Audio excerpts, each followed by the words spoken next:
बिस्मिल्लाहिर्रहमानिर्रहीम।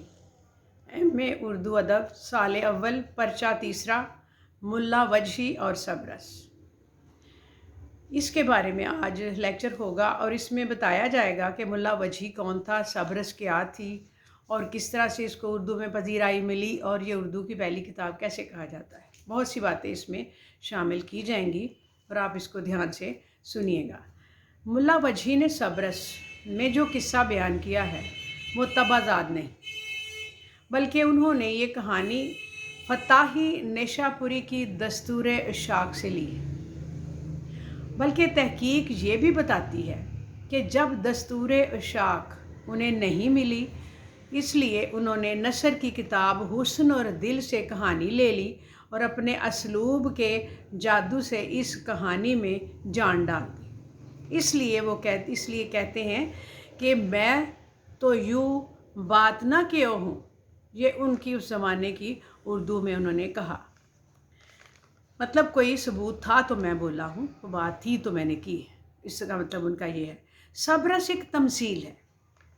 वजही ने एक काम कहानी को तमसीलिया पैराए में बयान किया है, जिसमें उन्होंने मुजर्रदात को गोयाई अता की है और एक इश्किया किस्सा अपने असलूब की रंगीनी से रंगीन बना दिया। मुल्ला वजही की सबरस का मुख्तसर किस्सा क्या है, कहानी क्या उन्होंने बयान की है। और जो जिस तरह से दिल होगा तो ये लड़का होगा, हुस्न होगी लड़की होगी, अकल होगा कोई समझदार बंदा होगा। तो इस तरह से उन्होंने ना इसमें बामुसम्मा इसको कहा जाता है, जो किरदार है वही उसका नाम है।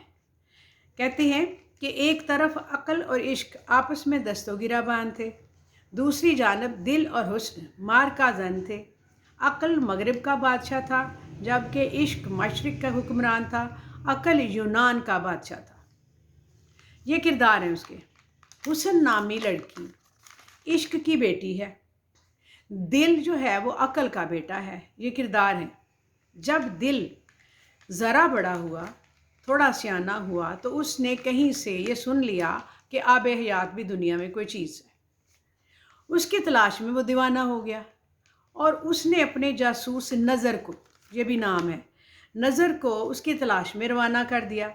नज़र को पता चला कि कोकाफ के उस पार शहर दीदार और उसमें एक बाग है रुखसार, उसमें एक बाग है रुखसार और उसमें एक चश्मा है जिसको दहन कहते। उसी चश्मे में आब हयात है। बड़ी मुश्किलात का सामना करके नज़र रुखसार के बाग में पहुंचने में कामयाब हुआ और हुस्न से उसकी मुलाकात हुई। हुस्न लड़की थी और दिल की बेचैनी इस अंदाज में उसने बयान की कि हुस्न वो लड़की ने बेचैन होकर अपने ग़ुलाम, जिसका नाम ख्याल था, नज़र के साथ रवाना कर दिया, क्योंकि उस पर जो उसका जासूस था उसका बहुत उसकी बातचीत का असर हुआ और वह दिल के ऊपर फरेफ्ता हो गई और वो दोनों शहरे बदन में दिल से मुलाकात की उन्होंने। ग़ुलाम जो था ख्याल ने हुस्न की ऐसी तस्वीर खींच कर पेश की कि दिल हुस्न पर हज़ार जान से फ़िदा हो गया और नज़र के मशवरे पर शहर दीदार का रुख किया। लेकिन अक्ल और दिल के दरमियान लड़ाई छिड़ जाती है और इश्क की फ़ौजें शिकस्त खा जाती हैं और हुस्न भी अक्ल पर हमला आवर होता है। लेकिन दिल ने उसका निशाना जो बन गया था वो गिरफ़्तार हुआ और उसको गिरफ़्तार करके दिल को हुस्न के कदमों में डाल दिया। इस तरह दिल और हुस्न की मुलाकात हो गई, मगर रकीब उनके पीछे लग जाता है। ये जिस तरह आम तौर पर कहानियों में होता है, इसमें भी ऐसा ही था। दूसरी तरफ अकल और इश्क की पुरानी दुश्मनी का हल ये तजवीज़ किया गया कि अकल बादशाह इश्क का वज़ीर बन जाए। चुनाचे अकल और इश्क दोनों के मशवरे से हुस्न की शादी दिल से कर दी गई और इस तरह सब हंसी खुशी रहने लगे। ये सबरस की कहानी है। जो मुजस्सम जो किरदार हैं उनके नाम भी वही हैं जो उनका जो किरदार वो पेश किया गया है। ये एक अजीब किस्सा है। अकल और इश्क की लड़ाई भी अजीब है। वैसे ये जंग تو دنیا کی عظیم جنگوں سے بھی خطرناک ہے۔ یہ دوسرے لفظوں میں بیان کریں، ایسی عالمگیر جنگ ہے جو ہر ساتھ ہر مقام پر لڑی جا رہی ہے اور ازل سے شروع ہے اور ابد تک جاری رہے گی۔ انسان بیچارہ نہ تو عقل ہے، نہ ہی عقل ہی اس کے اندر کام کرتی ہے، اور نہ ہی جذبات ہیں، نہ ہی جذبات، بلکہ اس میں وہ دونوں فتنے موجود ہیں، جبکہ دونوں کے راستے جدا جدا ہیں۔ عقل انسان کو اعتدال کی راہ کی طرف کھینچتی ہے، اور عشق اس کو تمام پابندیوں سے آزادی کی طرف کھینچتا ہے، اور انسان نادان دونوں کی ضد میں پس رہا ہے۔ اس قصے کو سبرس میں ملا وجھی نے تمثیلی رنگ میں پیش کیا۔ یہ ان کا سبرس کا ایک تھوڑا سا قصہ تھا۔ اب ہم دیکھتے ہیں کہ ملا وجھی کون تھا۔ ملا وجھی کے بارے میں دیکھنا یہ ہے کہ وہ کون تھا، اور وجھی قطب شاہی دور کا ایک مشہور شاعر و نثر نگار تھا۔ اس نے 4 بادشاہوں کا زمانہ دیکھا تھا، اور سبرس میں وہ ایک قطب شاہی بادشاہ جو کہ عبداللہ کی فرمائش پر اس نے سبرس لکھی تھی، اور وہ اس کے بعد اس نے اس کو بیان کیا۔ پھر کئی اصحاب نے یہ اعتراض کیا ہے کہ سبرس وجہی کی تبازات نہیں تھی۔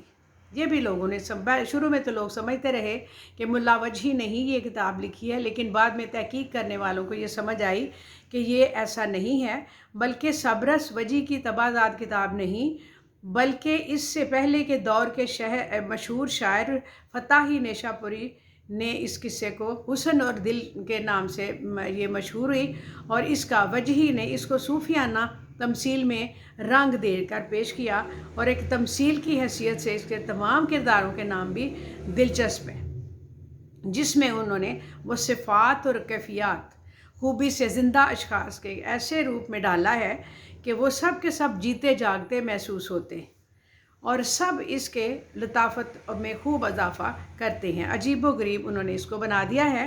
وہ خود بیان کرتا ہے، یہ انہوں نے اپنی اصول کی زبان میں ہے کہ چھنداں سوں نظم ہور نثر ملا کر گلا کر نہیں بولیا۔ یہ اس زمانے کی زبان ہے، اور سبرس میں وجی نے ایک عام اور عالمگیر حقیقت کو مجاز کے پرائب میں بیان کیا ہے۔ حسن اور عشق کی کشمکش، دل اور مارکے کے قصے اس صورت میں پیش کیے ہیں کہ حسن و عشق، دل و نگاہ اور عاشق و معشوق کی واردات اور رموز کو کون نہیں جانتا۔ یہ ایک ایسی کہانی ہے جو 1000 بار اور ہر گنا بیان ہونے کے باوجود بھی نئی اور تازہ لگتی ہے۔ دل کی داستان اتنی وسیع اور دلچسپ ہے کہ تکرار بیان سے اس کی دلچسپیوں اور رنگینیوں میں پھیکا پن پیدا نہیں ہوتا، بلکہ مٹھاس اور حلاوت بڑھتی ہے۔ اور سب سے دلچسپ بات یہ ہے کہ وجہی نے پورے قصے کے درمیان یہ ذکر کہیں نہیں کیا کہ یہ قصہ اس کا تبازات نہیں، خاموشی اختیار کی ہے، بالکل نہیں بتایا۔ یہ تو لوگوں نے خود اس حقیقت کو جانا۔ وجہی نے یہ کسی کے اوپر ظاہر نہیں کیا کہ یہ اس کی کتاب لکھی ہوئی نہیں تھی۔ یہ عجیب اور پر لطف داستان سب سے پہلے نیشا پوری نے لکھی، جو پہلے بھی بتایا جا چکا ہے۔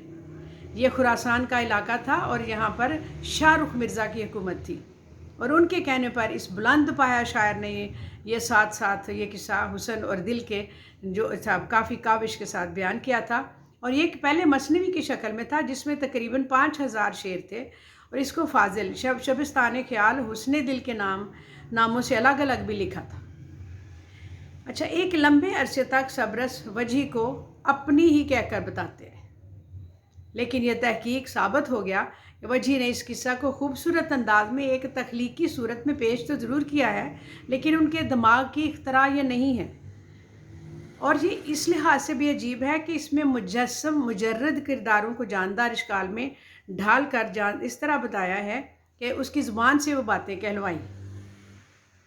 دوسرے یہ کہ وجہی کا اسلوب بیان، اردو چونکہ ایک نوزائیدہ بچے کی طرح تھی اس وقت، اور توتلی زبان میں باتیں کر رہی تھی، بہت سے عجیب دلچسپ جو کتاب پڑھنے میں یوں معلوم ہوتا ہے جیسے کوئی نظم پڑھی جا رہی ہے، کیونکہ فقرے سے فقرہ، قافیے سے قافیہ مل رہا ہے، عجیب لطف دیتا ہے۔